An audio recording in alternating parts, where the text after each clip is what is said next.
Bonjour, c'est Jules Lavie pour Code Source, le podcast d'actualité du Parisien.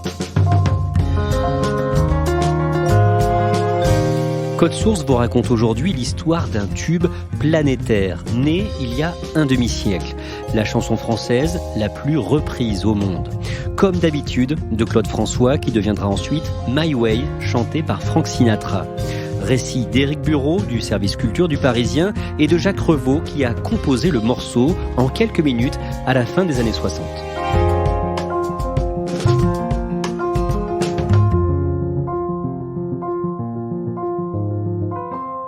Éric Bureau, le 4 mars, vous rencontrez Jacques Revaux, 79 ans, dans l'hôtel Raphaël, un prestigieux palace parisien à quelques mètres de l'Arc de Triomphe. On le rencontre pour les 50 ans de My Way. Ah, bonjour, bienvenue parmi nous. C'est un homme assez discret. C'est la première fois qu'on le rencontre. C'est assez étonnant parce que c'est un homme qui va sur ses 80 ans au mois de juillet. Et il en fait au moins 15 de moins, facile. Il a le teint hâlé et il a un petit pull bien apprêté. Il arrive de Marrakech avec son épouse qui est là, Lola. Pleine forme et on sent que c'est un phénomène. On a 3 heures devant nous. C'est bien parce que c'est tout un programme. Non. Ah ben, il est très jovial, plein d'humour. On sent qu'il a envie de parler, qu'il a soif de se raconter et de raconter cette histoire folle. Alors, racontez-nous son parcours d'abord. Qui est Jacques Revaux ? C'est une histoire qui commence en Indre-et-Loire, dans une petite commune qui s'appelle Azé-sur-Cher. Ses parents sont tous les deux commerçants, son papa est charcutier. Quand il a 10 ans, il décide de monter à Paris pour s'installer à Paris avec leur charcuterie. Un jour, alors qu'il a 16 ans, une comédienne vient à leur table et c'est une comédienne qui travaille beaucoup avec Jean Gabin, avec Lino Ventura. L'adolescent est intéressé, elle lui propose de venir sur les plateaux de cinéma pour voir comment ça se passe. Il accompagne donc cette comédienne sur les plateaux. Il devient amoureux de cette ambiance, de ces décors, de cet autre monde en fait, qui est si loin du sien. Il joue un petit peu de musique à l'époque. 5 jours plus tard, il abandonne ses études pour se lancer. Il prend des cours de comédie. Il est sur les plateaux, donc il est pris parfois pour des petits rôles. Pour payer mes cours, comme je savais rien faire, hormis jouer de la guitare, j'ai commencé à faire un cabaret, 2 cabarets, 3 cabarets, etc. Et c'est comme ça que je suis devenu, non pas comédien, mais, on va dire, chanteur de cabaret pour après faire des disques et tout dans les années 60. Voilà tous mes débuts. Il fait parfois des premières parties de Jacques Brel, de Jean Ferrat, enfin de gens qui commencent à l'époque.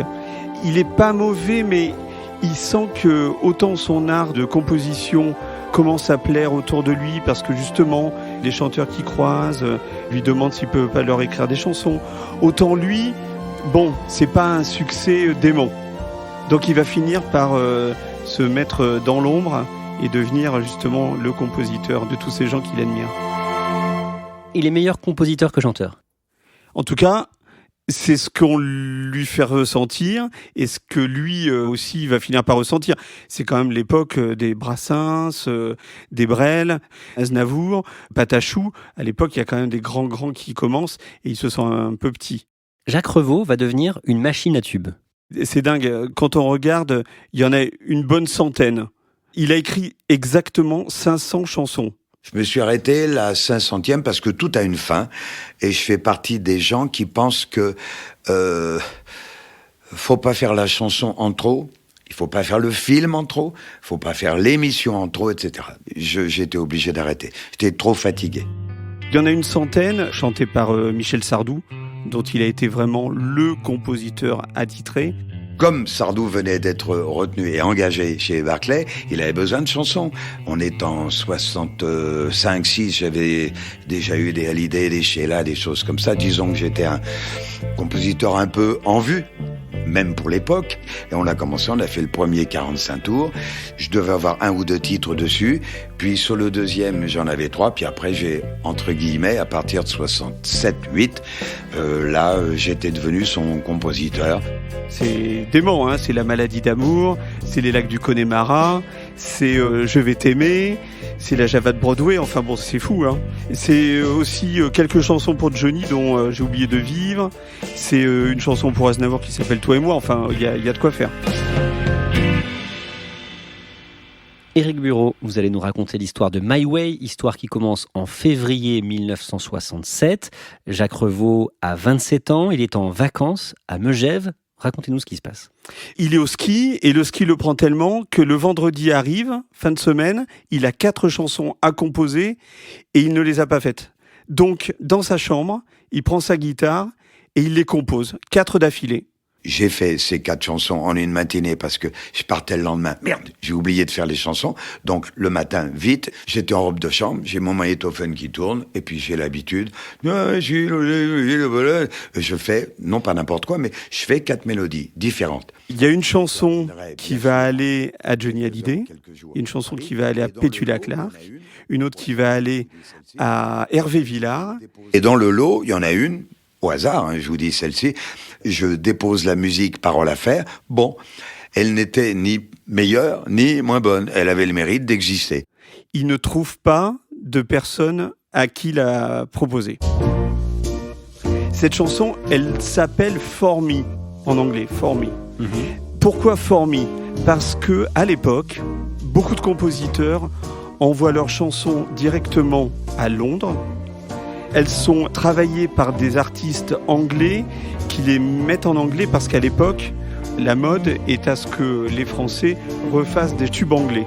Et les paroles qui vont être mises sur ces notes à lui sont les paroles d'une chanson qui s'appelle For Me. Ça restera pas. Il découvrira plus tard que la personne qui fait les paroles sur cette chanson, c'est un dénommé David Bowie. David Jones à l'époque, pas encore David Bowie. Et il découvrira aussi qu'il a fait une interprétation de cette chanson qui s'appelle As Usual.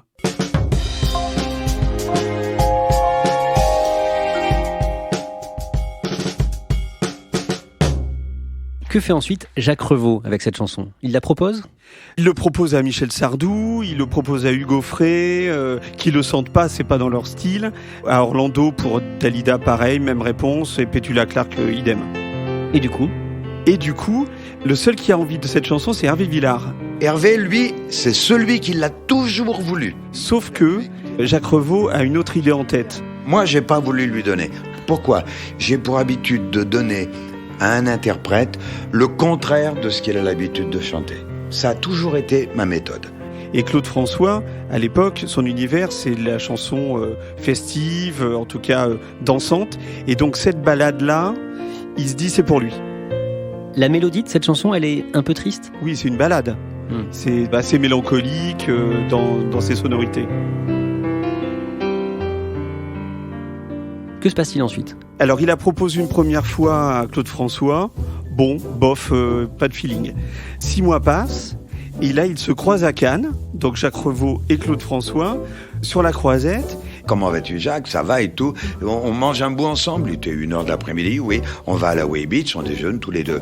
Oui, t'es salaud, tu me fais jamais de chansons, on regarde un peu. Et il me montre dans le ciel un avion moteur, hein, qui a au bout de sa queue un calicot où il y a le titre Plante un arbre, Richard Anthony, disque Pathé Marconi. Suivi lui-même 5 minutes ou 10 minutes après par un avion de Philips qui arbore la même pancarte, mon fils, Johnny Hallyday, disque Philips. C'était les 2 succès au tube que j'avais pendant l'été. Et Claude, qui surveille tout à l'époque, sait que c'est moi qui ai fait la musique. Oui, tu m'emmerdes, tu fais des musiques pour tout le monde, pour tous ces connards, et pas pour moi. Je dis, Claude, moi je t'ai montré une chanson, moi j'ai rien d'autre que celle que je t'ai montrée, parce que je suis quand même assez têtu. Et donc, ils se redonnent rendez-vous dans la maison de Claude François pour réécouter ça. Le fameux moulin de Dannemois, c'est ça ? Voilà, lors d'une de ces journées où apparemment Claude François recevait plein de gens, des compositeurs, des amis, tout ça, il se retrouve à un moment avec Claude François, et Claude François, il dit Bon alors, tu viens, tu me montres ta merde. Bien évidemment. Je dis, Claude, non, alors je n'aime pas. Je dis, j'ai mon disque. Oh putain, ton disque. Donc, ils vont dans un coin, ils commencent à lui faire écouter le morceau. Il lui dit tu préfères pas me la jouer à la guitare? Je prends la guitare, comme sur les photos qui ont fait la une des podiums et compagnie, le compositeur qui est en train de lui jouer. Et là, il lui dit oui, ça me plaît bien, je vois un truc. Claude François vient de rompre avec France Gall et c'est un moment difficile pour lui. Oui, il vivait un amour passionné depuis 3 ans. France Gall, ayant mis fin à leur relation, lui, triste à la cloche d'or, sur une nappe, il avait écrit « Je me lève et je te bouscule, tu ne te réveilles pas ». Et ça coïncidait exactement, note pour note, à ce que moi j'avais fait. Sauf, je me lève, c'est pas joli. Je me lève, c'est plus joli. Et donc on a rajouté le la grave, je me lève, do, fa, voilà. Il a vraiment fait une note supplémentaire, ça c'est la vérité. Moi ça faisait « Sun, shine down from the sky ». Je me lève et je te bouscule, tu ne te réveilles pas comme d'habitude. Et donc avec Gilles Thibault, ils écrivent les paroles de Comme d'habitude, qui racontent vraiment cet amour finissant et cette rupture dans les jours qui suivent. En novembre 1967, le titre Comme d'habitude sort. Et c'est pas un gros succès. Enfin, en tout cas, 200 000 ventes à peu près, c'est un gros succès, ok, mais pas pour Claude François. Claude François, d'habitude, il est à 3-4 fois plus. Donc bon, ça part mollement. Au bout de 5-6 mois, ça commence à devenir un tube. Et puis, je m'habille très vite. En février 1968, Comme d'habitude, est en première place du hit parade. C'est à cette période-là que Paul Anka découvre ce morceau. Rappelez-nous d'un mot, qui est Paul Anka? Oui, Paul Anka, c'est à l'époque vraiment une superstar, crooner, avec beaucoup de ballades romantiques. Paul regarde la télé, mais Paul voit Claude François chantant cette chanson et lui dit « Mais je connais les chansons. Oh Gilbert, tu es l'éditeur ?»« Oui, je suis... I would like an option. » Donc on lui donne une option de 6 mois et Paul part aux États-Unis, emmène la chanson pour en faire lui-même le texte. Il pense déjà à quelqu'un? Alors ça, Jacques Revaux a du mal à le savoir. Les droits sont accordés pour 6 mois. Les 6 mois passent. Et en fait, il n'a toujours pas écrit d'adaptation. Donc les droits tombent et il se demande s'il en veut toujours. En fait, si. Et du coup, il rachète les droits pour 6 mois supplémentaires. Et c'est là où Jacques Revaux se demande si en fait Paul Anka n'avait pas déjà en tête de la proposer à Frank Sinatra.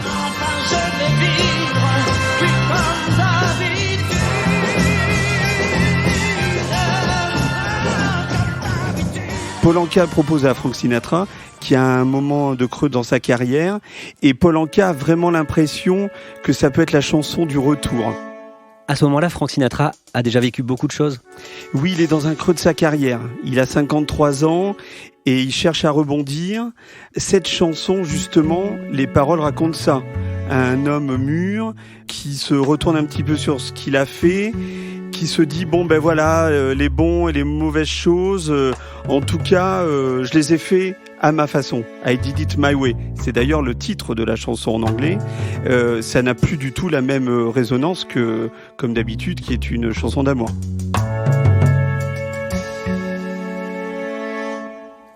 Frank Sinatra enregistre My Way un 31 décembre, le 31 décembre 1968. And now the end is near. Et Sinatra a fait une prise, pas 2 ni 3, une seule. À l'issue de la prise, ce que l'on m'a raconté après, c'est que les violons se sont levés et ont tapé sur l'archet, ce qui voulait dire « Félicitations, monsieur Sinatra ». Il avait fait une version en tout et pour tout. On se demande si le fait que ça soit le 31 décembre, il était accompagné de sa famille au studio, il y avait le réveillon qui l'attendait. J'ai pas le temps, je la fais vite. Puis bon, voilà, Frank Sinatra.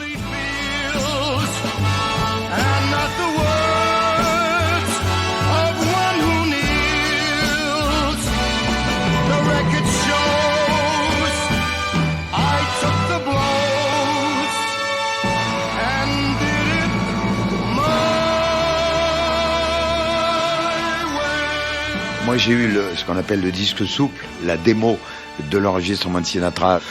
Ça m'a fait bien, mais bon, pas plus que ça. Je vous jure que c'est comme ça. J'étais complètement con, quoi. J'ai même entrevu la dernière note, I did it, Mike, qui est légèrement basse à la fin. C'est tout ce que j'ai trouvé à dire comme critique. It was my way.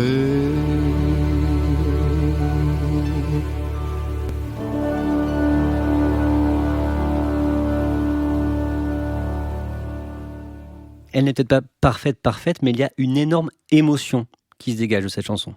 Oui, une émotion qui va toucher tout de suite le public américain, qui va en faire un tube instantané.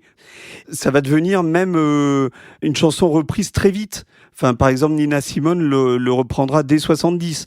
On sent que c'est vraiment un chef-d'œuvre. Elvis va reprendre cette chanson. Elvis en 73, lui aussi en fin de carrière, mais lui vraiment presque à la fin de sa vie. Et c'est l'une des chansons les plus reprises au monde.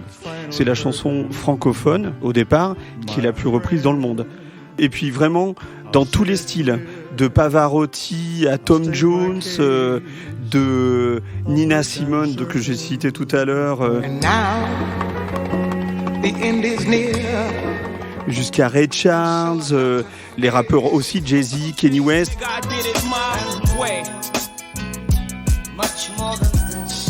Mais oui, c'est une chanson qui traverse les frontières et les genres musicaux. Qui a été reprise des milliers de fois, c'est ça ?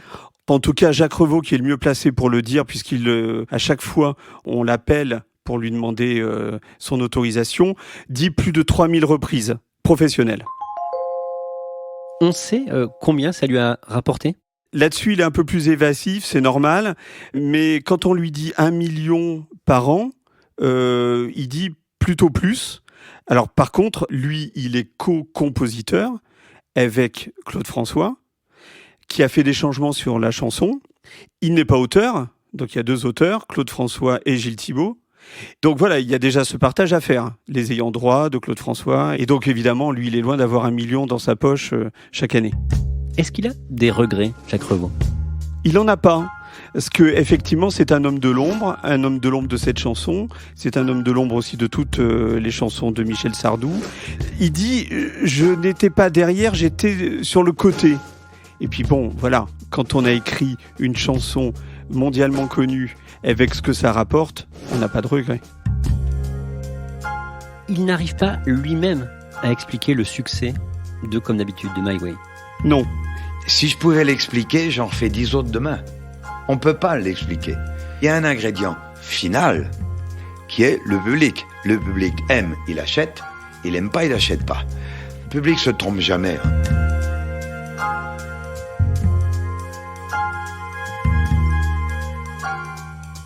Éric Bureau, et vous, comment vous expliquez le succès de My Way ? Alors, c'est une mélodie qu'on peut tous chanter, sous sa douche, comme en pleurant dans son verre de bière. Et puis, c'est une chanson dans sa version anglaise qu'on a tous envie de chanter un jour. I did it my way, je l'ai fait à ma façon. Que l'on soit féministe, que l'on soit LGBT, que l'on soit punk rocker, on peut tous chanter cette chanson. Et d'ailleurs, Sid Vicious, donc le bassiste des Sex Pistols, qui dans La Grande Escroquerie du Rock'n'Roll, qui est un album et un film qu'ont fait les Sex Pistols à la fin des années 70, il reprend My Way, dont il fait une version absolument démente en la cabossant, en la détruisant, avec le majeur dressé en disant voilà, I did it my way aussi, jusqu'aux Sex Pistols. Voilà, ça parle à tout le monde cette chanson. I did it my way.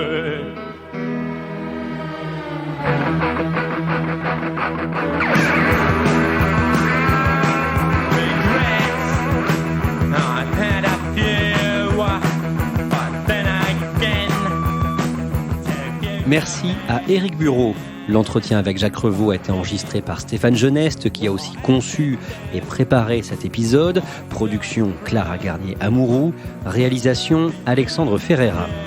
Code Source est le podcast d'actualité du Parisien, disponible chaque soir du lundi au vendredi.